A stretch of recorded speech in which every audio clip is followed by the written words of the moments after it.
Your Steve Jones Show podcast is loading now. The Steve Jones Show podcast is sponsored by Sunbury Motors, North 4th Street in Sunbury, and Sunbury Motors Kia, routes 11 and 15 in Hummel's Wharf.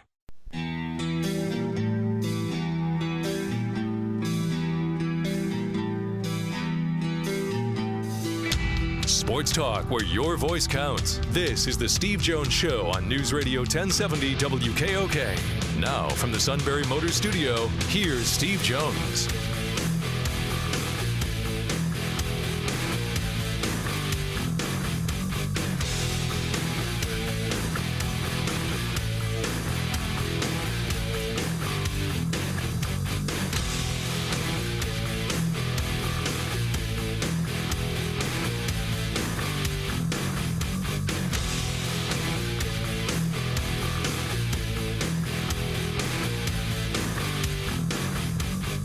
Good afternoon, everybody. It is the Steve Jones Show, halfway through the week. Matt Catrillo here with you. Steve will soon be there from the Sunbury Motors Studio. Sunbury Motors, 4th Street in Sunbury. Sunbury Motors Kia, routes 11 and 15 in Hummel's Wharf, and online at sunburymotors.com. Ford, Kia, Hyundai, great selection of new and the pre-owned inventory. And whether you're getting that new or pre-owned car, you got a sales staff that's there for you and not just there for the sale, and a service department that's there with the diagnostics, the inspections, all the routine maintenance, all part of that Sunbury Motors guarantee. And, of course, that means in that service department you have plenty of awesome technicians ready to serve you, but SMC is looking for more because a 107-year-old dealership has been earning your support through all this time, that they need more because of all the business you give them. They're looking for entry-level and experienced technicians to work in their quick lane, car light truck service, heavy truck service, body frame and alignment, and towing departments. Whether you're an experienced technician, an entry-level technician looking for your first job, or someone looking for a career change, they'd love to hear from you. Stop by in person, apply online at sunburymotors.com, or call Todd at 286-7746. Call at Sunbury Motors, 4th Street in Sunbury. Sunbury Motors Kia, routes 11 and 15, Hummel's Wharf, and online at sunburymotors.com. Got a busy show once again today. High school roundtable will be today instead of tomorrow with all of our switcherooning and schedules this week with the road game for Penn State. So high school roundtable today at 3:35, then ESPN's Adam Rittenberg at 4:06, and On3.com's Nate Bauer at 4:35. Then tomorrow, another busy show. NBC Sports Phillies' Michael Barkan at 3:35, Jerry Dulac from the Steelers Radio Network at 4:06, and then the King with this week's picks. So we got a lot to get to in the next couple of days. Now, as we get set for today's show, the Phillies and Braves, of course, we're supposed to play Game 2 at 4:35 today. That will not start on time due to the weather down there in Atlanta. I guess there's some thunderstorms that are planned or that are forecasted between now and 5 p.m., and I guess it's raining right now currently, so they're trying to find a time where they can play the game uninterrupted. Of course, if you get into that, then you get into all the craziness with the pitchers, and you have to go down, open up that can of worms for both these teams, so they're trying to play the game uninterrupted. So the start time for now is to be determined, and don't know. Haven't heard anything else since then.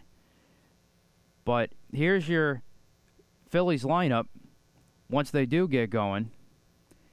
Schwarber in left, Rhys Hoskins at first, Realmuto at catcher, Bryce Harper DH, Castellanos in right, Bohm at third, Marsh at center field, Segura at second, Stott at shortstop, Zach Wheeler on the mound today for the Phils. So there's your lineup. And then also here tonight, or actually now the thunderstorms looks like could be going through until 6 or 7, so this might turn into a night game now at this point for the Phillies. So we'll see how that goes. And then you have Padres and the Dodgers Game 2 at 8:37 today. So it's everybody opened up yesterday, and now you're on the alternate of NLDS games on one day, ALDS games on another day. So the ALDS games, Game 2s, will be tomorrow, of course, weather permitting. And actually, weather's threatening the Yankees-Guardians Game 2 tomorrow in the Bronx. So we'll have to keep an eye on this, since it looks like Mother Nature's trying to wreak havoc on the schedule here. And if she does, this will be interesting to see how this plays out, because the NFL had to announce today a scenario where if the Mariners-Astro series goes 4 games, then, and there's a playoff game in Seattle, the Seahawks are also home that day. Right now they're scheduled for a 4:05 kick. If the Mariners are home that day and they're right next to each other, those two stadiums, then the kickoff for the Seahawks-Cardinals game will be 5:30 Eastern. And right now in Philly, the Phillies game scheduled for Sunday, should it get to that point, is scheduled for 4:30. And, of course, Eagles-Cowboys is the Sunday night game this week in the NFL. So if things get pushed back, I'll be curious to see how that goes with the scheduling.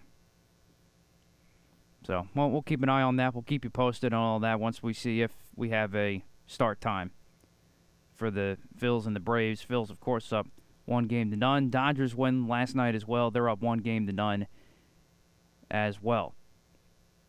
When it comes to the Eagles-Cowboys game, Cooper Rush looks like officially will get the start per Mike McCarthy today, Steve. Advantage Dallas. All right, good.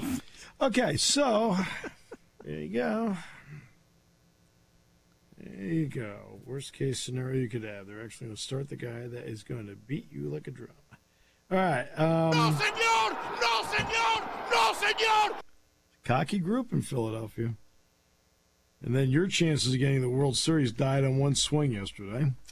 All right. So. Yeah, that was not fun to watch. What are you talking about? That's what makes baseball great. It does, but it's for the wrong team. Ain't for the wrong team. I'm sorry. I hate the Astros. I'm sorry. The team you're not rooting for, but it was great for baseball. Ironically, I came out of practice yesterday, out of football practice, and I put on the radio, and I was listening to the Mariners broadcast. And oh boy. And they literally just brought in Robbie Ray. And I'm like, okay, we all know Robbie Ray won the Cy Young last year and blah blah blah, so forth. I mean, no offense, that didn't, him winning the Cy Young last year didn't light me up. I was like, oh, okay, that's nice. They bring him in, and then the second pitch, I mean, he threw him back-to-back fastballs. And look, and the Scott Service move is not a bad move. There's nothing wrong with the move. I mean, the first two guys got on base. One guy that was called up in August, he reached on a walk, and then with 2 strikes, Pena singled up the middle. Okay. And, yeah, that's all she wrote. That's all she wrote. Alvarez hit the home run, and then, you're disgusted. You don't like great moments. I do. I just don't like them happening for the Astros. No, you don't like it happening because the Mariners are easier for your team to beat. There's that, too. No, that is the whole thing. That is the whole thing. The whole thing is that the Mariners are easier for your team to beat.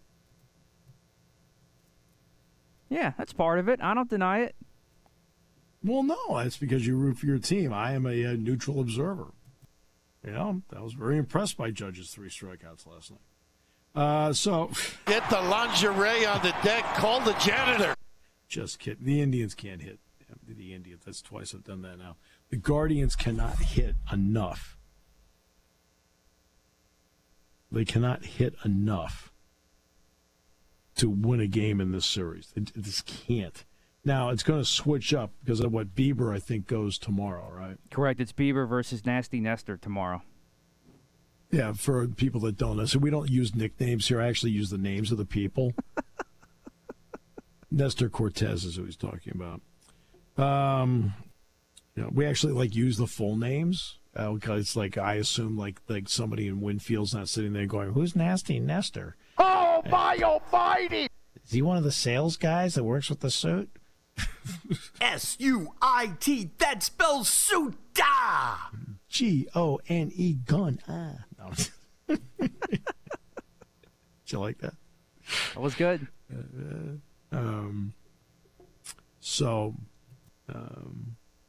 But it was a great moment. It was bad for the Mariners. I mean, the Mariners did the same thing to the Blue Jays, and then they had done to them. I don't know, 72 hours later. So there you go. Okay.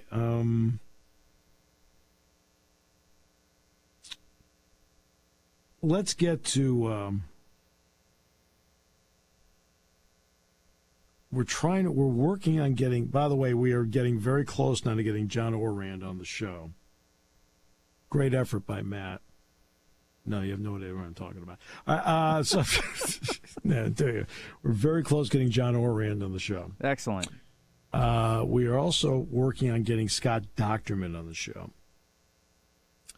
You're like, okay, who's Scott? We have had Scott on the show before.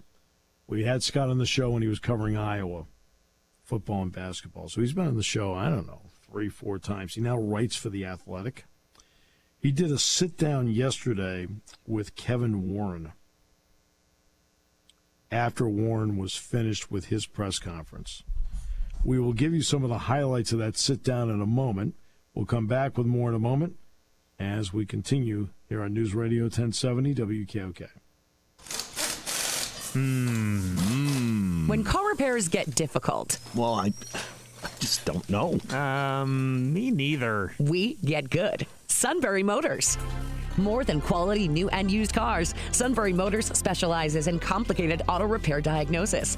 They can handle intricate repairs and even complete auto body with service open Monday through Friday, 7 till 4. And Sunbury Motors has made simple repairs easy. Maintaining your vehicle is necessary. Finding the time to do it is difficult. Welcome to Sunbury Motors Quick Lane. Open 7 till 4, Monday through Friday. Just walk in or call ahead. Relax in their remodeled waiting room with Wi-Fi, beverages, and snacks. While Sunbury Motors factory trained techs take care of your oil change, tire alignments, brakes, and inspections. Quick Lane, 6:30 to 6, Monday through Friday, Saturday, 6:30 till 2. Sunbury Motors, Ford and Hyundai, North 4th Street, Sunbury. And Sunbury Motors Kia, routes 11 and 15 in Hummel's Wharf. We take the out of auto repair.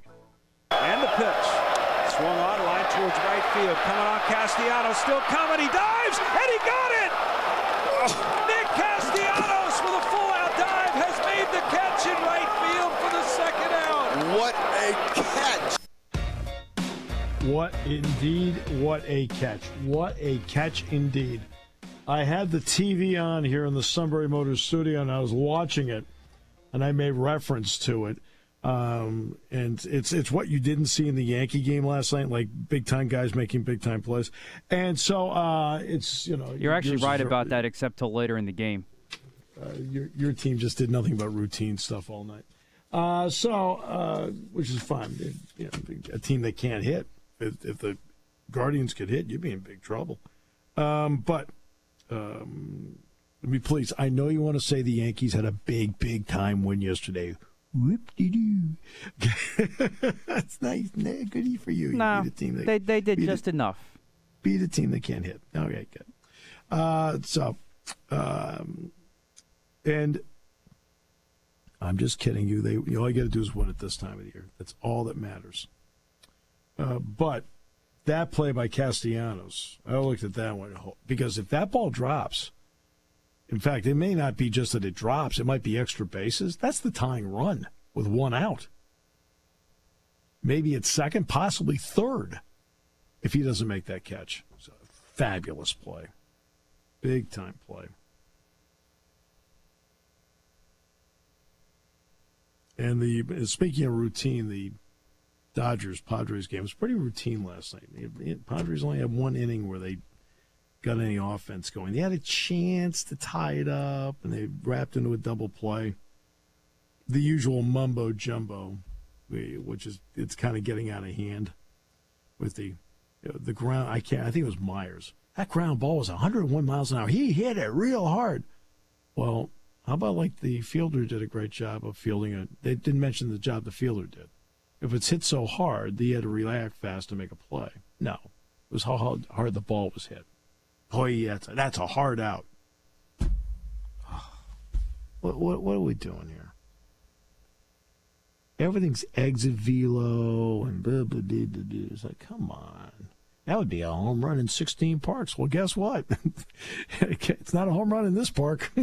So, who cares? I don't care if it's a home run in Oakland. We're not playing in Oakland. Stupid stuff like that. All right. Yesterday, like for example, how short's the fence at Yankee Stadium? Was it 220 feet? I'm just kidding.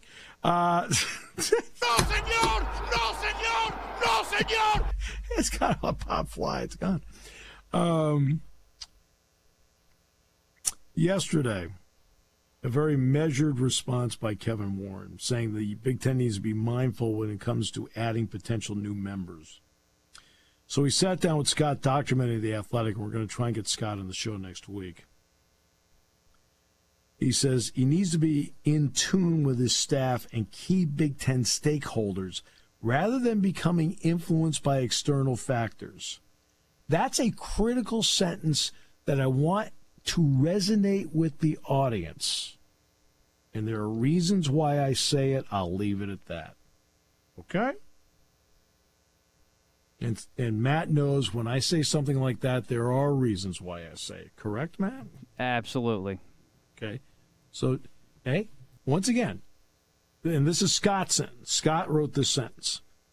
Warren described mindful as something more in tune with his staff and key Big Ten stakeholders rather than becoming influenced by external factors. All right? Key sentence. That's got a lot behind it. I'll leave it at that.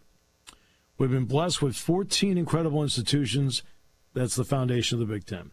We're adding 2 more, USC, UCLA in 2024, so there's much work to be done between now and then. Correct. I said recently to our senior leadership, what are, like, the can't-miss priorities? One of them is we have to flawlessly integrate USC and UCLA, which we will. We've got to flawlessly integrate our new network partners. Both are spot on. Exactly. You got to take care of your own house first. Okay? Next piece is that they feel integrating the transition to a 12-team college football playoff structure perhaps as early as 2024. It doesn't mean expansion is not a priority, but it is no longer has the immediacy it did during the summer. All right? I'm always mindful of what's going on at different conferences and the different markets and what's happening, Warren said, but right now we've got to make sure we take care of our business. And by the way, I can see the 12-team playoff happening in 24 and 25. I can see it going to 16, which I would absolutely be in favor of in 26. Why 26? Because I think you'd like to have 16 in place in 26 with multiple TV partners, because that's when the new TV contract begins. Get my gist of that?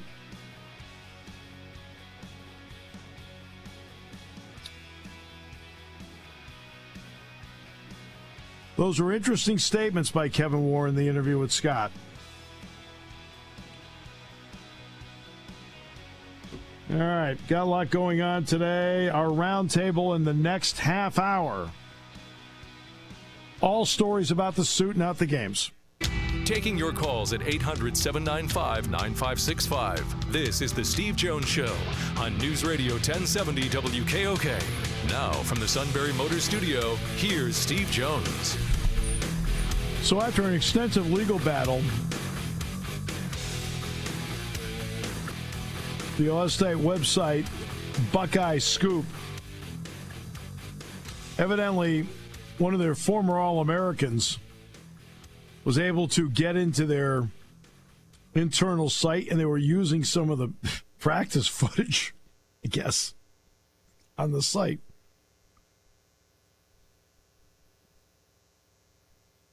I just wanted to point that out because I think the suit wants us to do it. I'm sorry.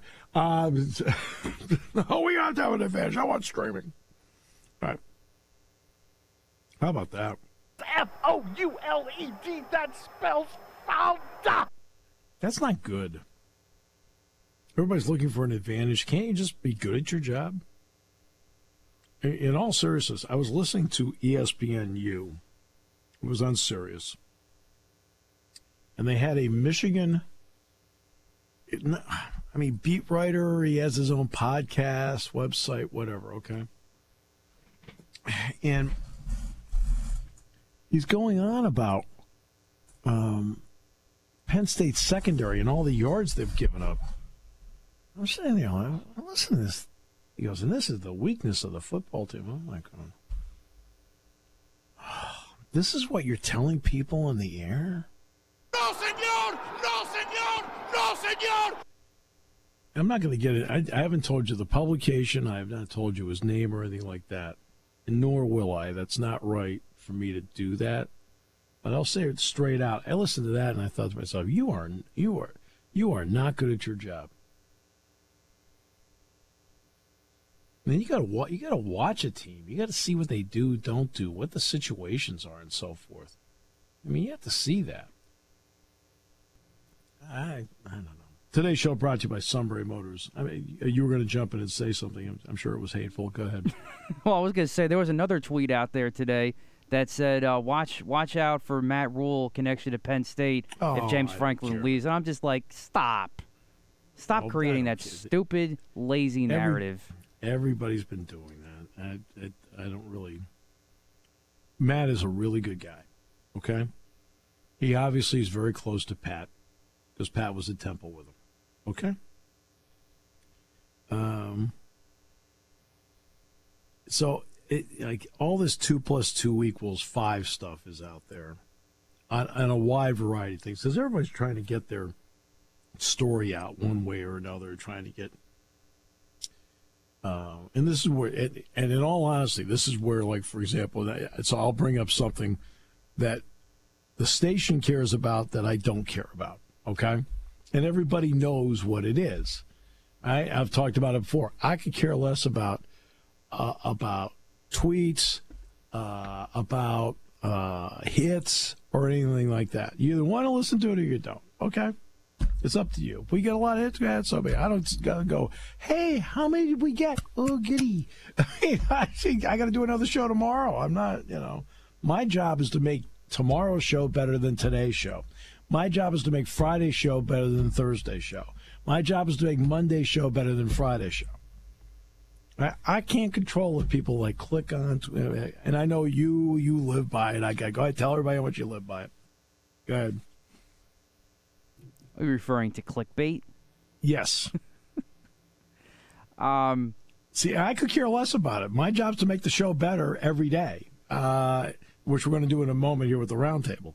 But that's my job. My job is not to, how many clicks can I possibly get by doing something? I don't play that game.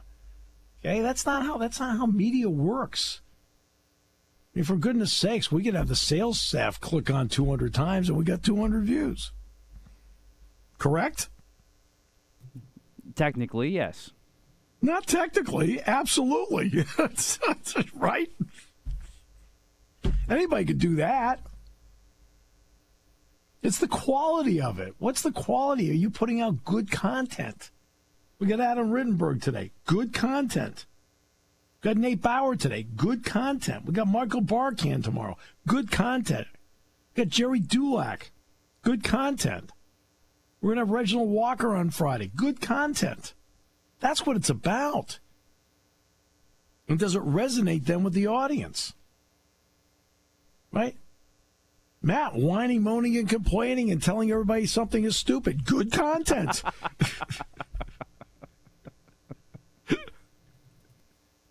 Right? On most days, I'm sure. Good content. All right. Speaking of good content, Zach Showers comes in. And Zach comes. Way to go. What kind of get yourself together. What kind of operation is this? Zach, are you there? I am there. How you doing, Yeah, Steve? good, because, we got dial tone before because Matt's a little flustered right now. Get the lingerie on the deck. Call the janitor. I think just to get contact, I think they're going to ask Judge to bunt.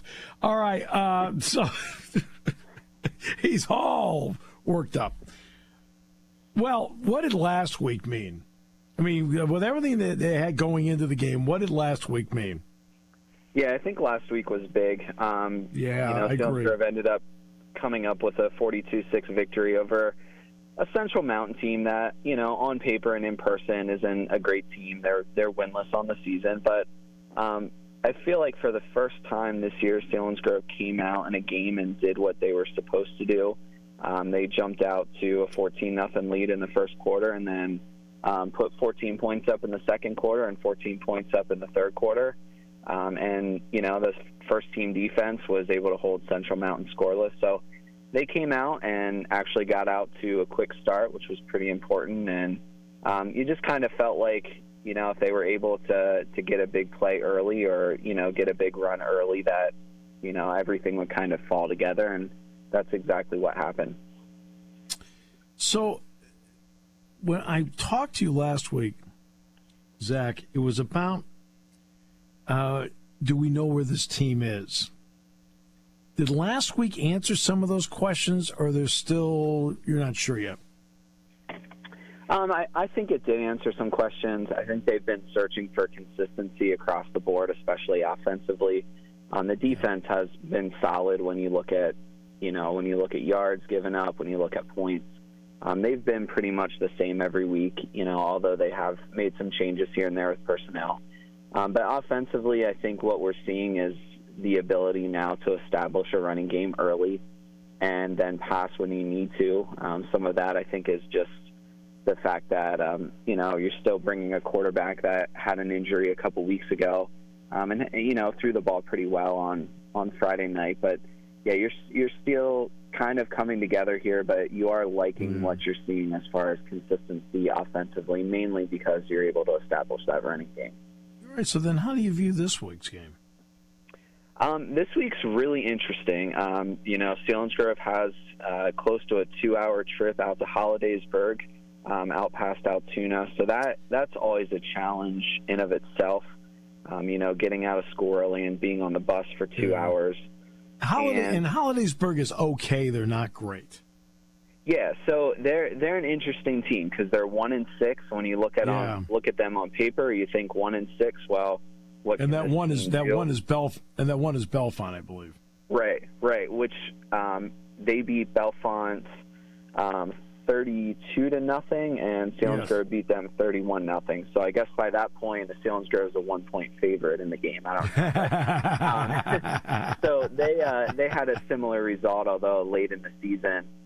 They're a team that, when you look at their losses, it's been against 3 6A schools, 2 teams from Maryland, and a team with the nation's leading rusher last week in Oil City. So they've faced some pretty good competition. They've lost some of those games pretty convincingly. They've also played solid in some of those games as well. So it'll be an interesting game. They have given up a lot of yards on the ground, which I think is an area that bodes well for Selinsgrove, and also hearing they could have some linemen out as well, which could help that way. They are a team that primarily lines up and likes to throw the ball all over the place, which has led to some high passing yards, a lot of touchdowns, but also a lot of interceptions.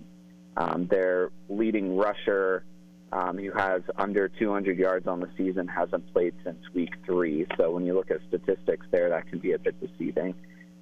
So, it's again, a challenge when you have to drive those 2 hours. I think if Selinsgrove shows up with being the more physical team on Friday night, and they show up and, can jump out to an early lead, it's a game that's definitely winnable, and you hope they can win by a couple scores. But it's also a game similar to last year. They played a pretty bad Muhlenberg team in Reading around this time of year, had a long drive, and just showed up really flat.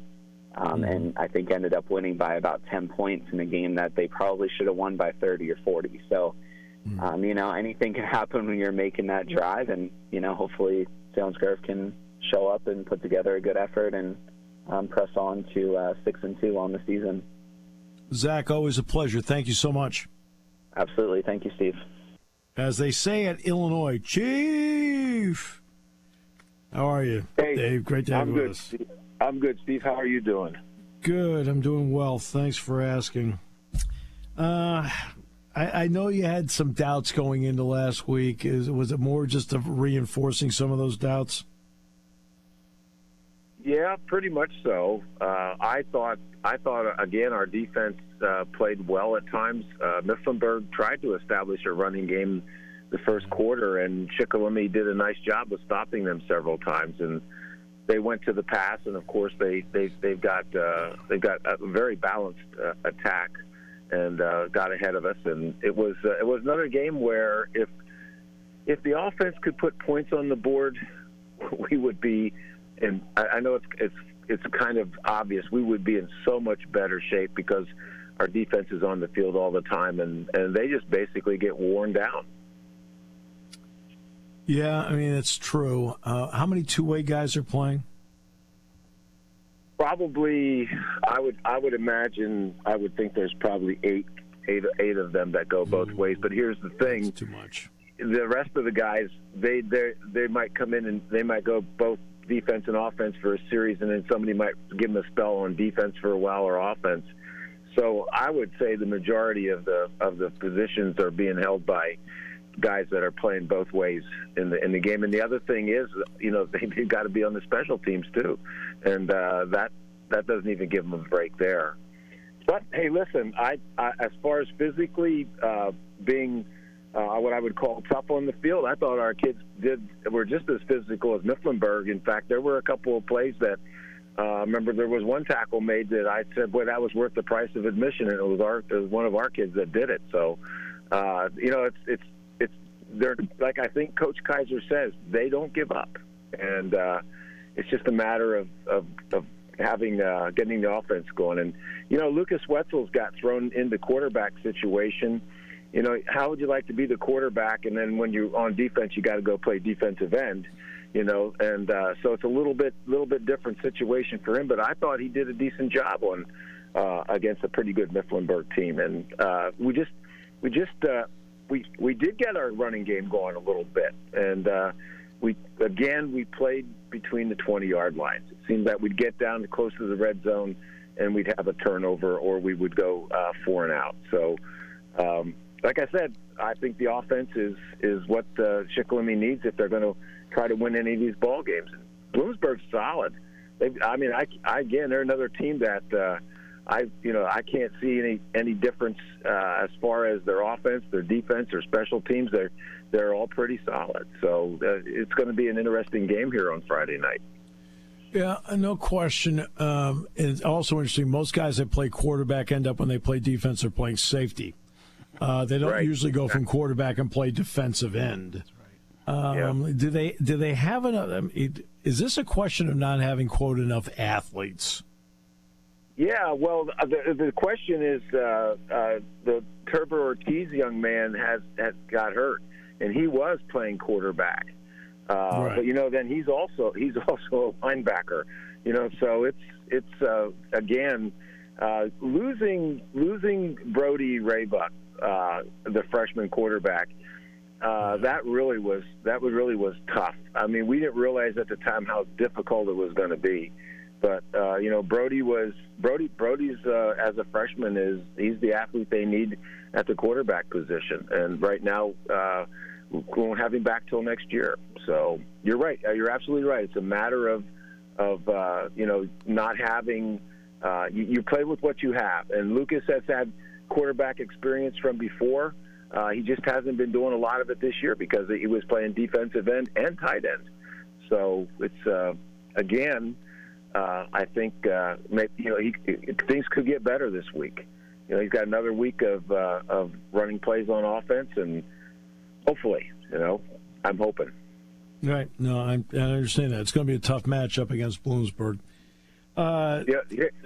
I got to tell you this, Greg's filling in for me this week. I'm going to visit my granddaughter at Case Western University, and he's going to do double duty. He's going to do my job on Friday night, and he's going to do his job on Saturday at Lewisburg. I know he's probably listening to me, and I appreciate him helping me out. Well, see, that's the problem, Chief. Is Greg and the broadcast gets hijacked. That's the lingerie on the deck. Call the janitor. Unbelievable. I mean, it's like that spells suit. Suddenly, out of nowhere, we become the Hindenburg.